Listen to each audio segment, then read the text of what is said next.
Ngayong gabi ngay saktong alas 10 ng gabi ako nakarating sa bahay. Pero tulog na din yung kasama ko. Kaya gaya ng dating gawi, hindi ko na rin paiilawin yung isa naming ilaw. Baka magising ko pa siya tapos mahirapan siyang matulog ulit. At nagbihis na din ako pero hindi pa ako matutulog. Meron kasi akong pupuntahan. Since meron nga akong lakad ngayon, pass muna ako sa pagluluto. Actually, mga ilang linggo na din ako hindi nagluluto ng pagkain. Nitong mga nakaraan kasi, nagiging obsessed ako sa pagja-jogging. Madalas nung mangyari sa akin, lalo na pagka marami akong iniisip. Ito lang yung pinakamabisang paraan para makatulog ako. Basta lahat ng isipin ko, lahat ng problema ko, dinadaan ko na lang sa jogging. Tinatakbo ko na lang. Anyway, ang lakad ko nga pala ngayon ay pupunta ako sa bilihan ng sapatos. Sirang-sira na kasi yung jogging shoes ko na to. Maabutan ko pa namang bukas yun kasi 12 midnight pa naman sila nagsasarado. Syempre, hindi ko naman makakalimutan ang aking ATM na walang laman at saka ang aking residence ID. Ganito palagi ang naging routine ko nitong mga nakaraan. Pagdating sa bahay galing sa trabaho, magbibihis at tatakbo.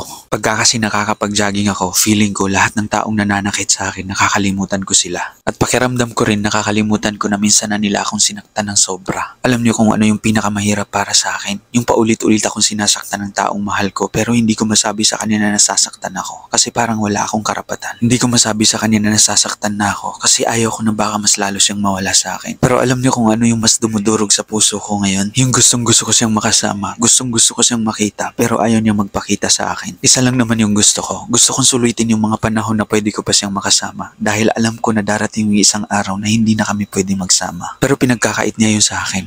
Dahilan niya, ayaw niyang mas ma-attach pa ako sa kanya. Siguro ayaw niyang mas masaktan pa ako pag dumating na yung araw na aalis na siya. Pero hindi niya alam na sa ginagawa niya ngayon sobrang nadudurog yung puso ko. Pero ganun talaga, iba't iba tayo ng pananaw sa buhay, magkakaiba rin tayo ng paraan ng pagmamahal. Ang hindi ko lang maintindihan ni bakit nagagawa ng taong itong wag akong kausapin. Sa kabila ng lahat ng aming pinagsamahan, sa dami at haba ng aming pinagsamahan, bakit niya nagagawa ito? Ganun ba ako kawalang halaga para sa kanya? Ganun ba kababaw yung tingin niya sa pagkatao ko? But anyway, ako kasi yung klase ng taong magmamahal ng sobra na walang hinihiling na kapalit. Darating yung isang araw, nalalaya din ako mula sa pagmamahal na to para sa kanya. At pag dumating yun, magiging bahagi na din siya ng aking nakaraan. Nakaraan na hindi ko makakalimutan. Pero ito lang yung maipapangako ko sa taong minamahal ko. Maaaring nahihirapan ako ngayon na bitawan ka, pero pangako ko sa'yo na aayusin ko yung sarili ko. Gusto ko kasi dumating yung isang araw na ipagmamalaki mo sa ibang tao o sa mga kaibigan mo na minsan ay minahal ka ng isang katulad ko. Gusto kong taas na umong ikukwento sa kanila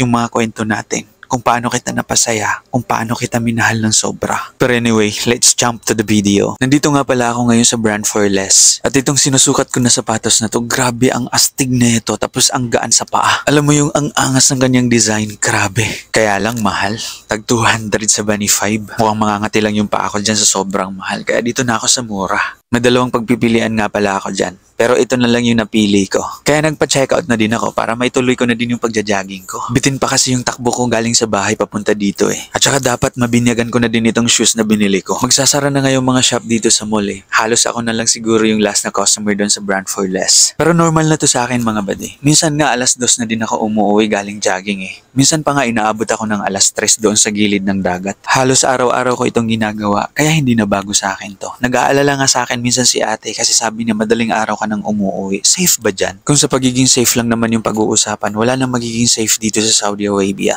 Ewan ko lang din sa ibang lugar pero dito sa Dammam, Saudi Arabia, sobrang safe dito. Kahit anong oras ka pa maglakad-lakad o mag-jogging, safe dito. And as usual, pagkatapos kong mag-jogging, dito na naman ako napadpad sa favorite ko na tambayan. Dito kaila ate sa Mantaros Coffee Shop.